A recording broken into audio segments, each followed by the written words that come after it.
first question, we are given f of x being equal to 4 over x minus 3 plus 2. That's obviously a hyperbola. And then the straight line g of x being equal to x plus 2. So let's have a look. First off, we're asked to write down the equations of the asymptotes of f. So for any hyperbola, we know that the standard form looks like this. Is equal to x minus b plus q. So p is the x value, there it sits, just that 3, and then q is the y value, which sits there as the constant. So for number 1, we will have that x is equal to 3, and then y is equal to 2. Pretty simple. For number 2, well, for x-intercepts, we know that we have to place y equal to 0. So the entire equation, 4 over x minus 3 plus 2, takes on the y value, 0, because all y values on the x-axis are equal to 0. That's why the defining equation of the x-axis is 0. So then we'll have 4 over x minus 3. Well, let me just transpose that value on both sides. So we get that equal to negative 2. Let me just fix that. Nasty habit I have of turning 2's into 3's. We'll place that over 1 so that we can cross multiply back to our original color, and we'll have, well, minus 2x plus 6 equal to 4. Subtract 6 from both sides, and we'll have minus 2x equal to minus 2. Therefore x is equal to 1, and then in coordinate form, that is obviously 1 and 0. Number 3 quite predictably asks for the y-intercept, and for the y-intercept we just place x equal to 0. So we'll have y being equal to 4 over, well, x is equal to 0 in this case, subtract 3, and then plus 2, and with the calculator we'll find that that value is equal to 2 over 3. In intercept form, of course, that's 0 and 2 over 3. Next question. Well, now that we have the asymptotes, the x-intercept as well as the y-intercept, it's quite natural for them to want the graph of f. The graph of g of x, quite easy. Well, that's the c value, so we know where that sits. So let's place that over there. We'll have a value of 2. And it just happens to be where the asymptote is as well. So let's draw that in. Here we go. We have our asymptote, where q is equal to 2. Well, then the other asymptote for f is at 3. Take that. I think that should be a decent place for that asymptote. Well, that's p being equal to 3. It's perfectly okay to write x is equal to 3 as long as it's annotated. Well, we need a x-intercept and a y-intercept, and if that's 3, properly divide by 3, we can say it goes through there, and then 2 over 3, that's 1, roughly halfway. Let's make that slightly neater. Right over there, then 2 over 3, you can say sits right over there. 2 over 3. Let's get a new color for our curve. Well, we can say that our curve does that. Needs to approach the asymptote, of course, both the horizontal and the vertical. So our curve will do something to that effect. Can do it slightly better than that. There we go.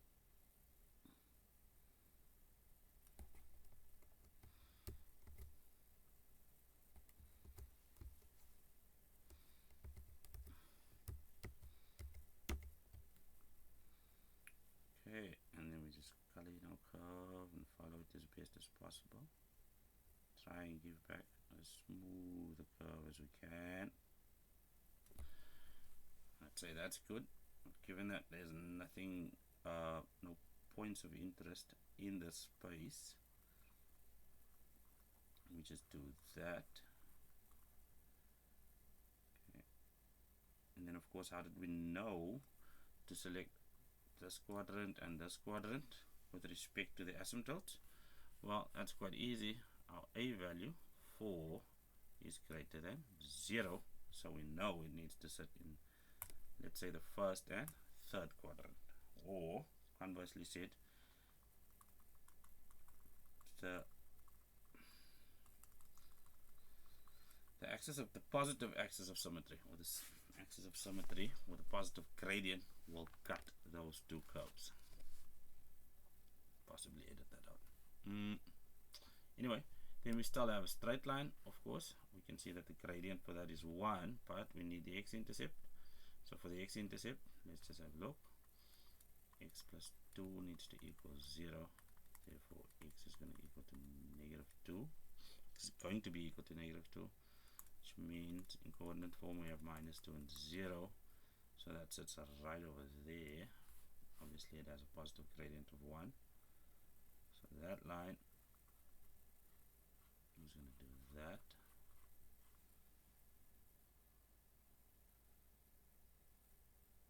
And not the straightest line, but that's good. On to the next.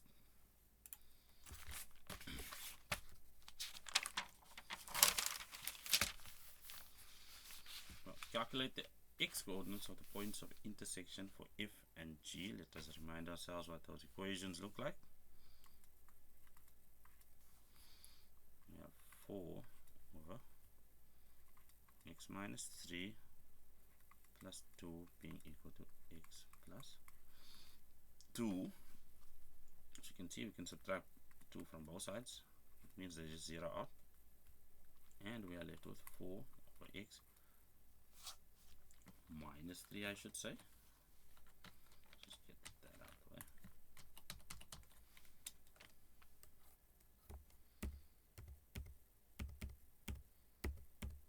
Okay, 4 over x minus 3 is equal to x.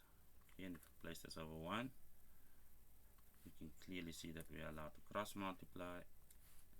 So that gives us x multiplied by x minus 3 being equal to 4. So we'll have x squared minus 3x on the left, and if we subtract 4 on both sides, that'll 0 out, minus 4, and we have standard form because it's all equal to 0.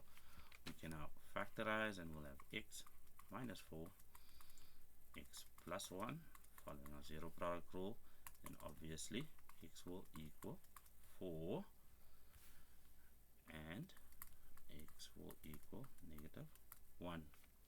So those are not the points of intersection yet. Those are just the x values. They want the x coordinates. So that is fine then. And for number 6, if x is less than 3, determine the values for x for which, well, that's just f of x, and that's g of x.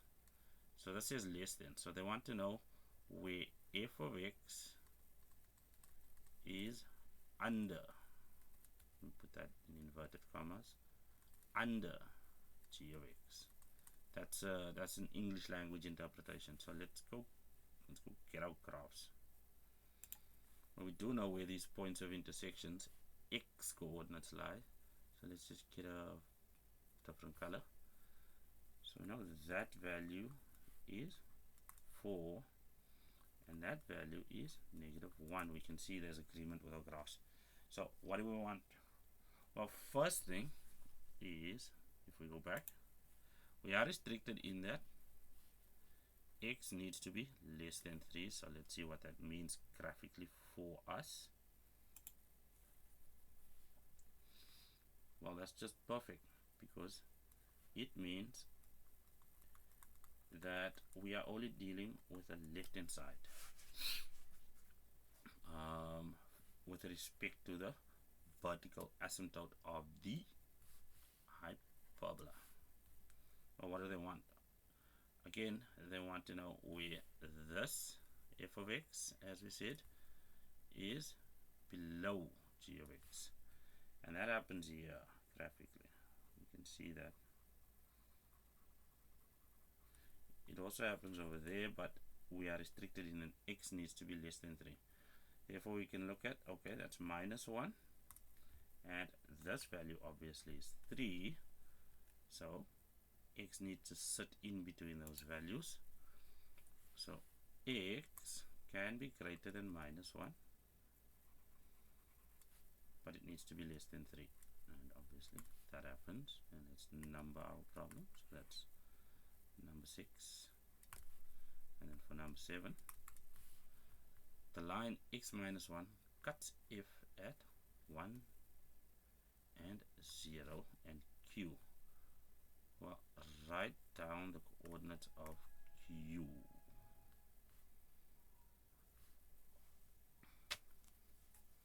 Well, let's see what that actually means.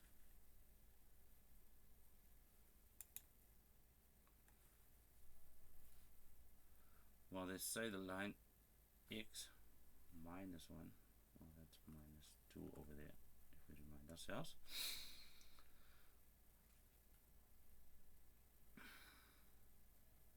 So the line x minus 1 is going to cut through there and run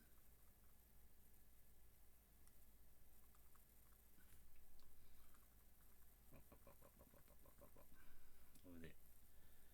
So how do we deal with this? Well, this is a line of symmetry, if we need to think about it that way. Okay, there's a symmetry across the vertical asymptote. Okay, remember this is a graphical question.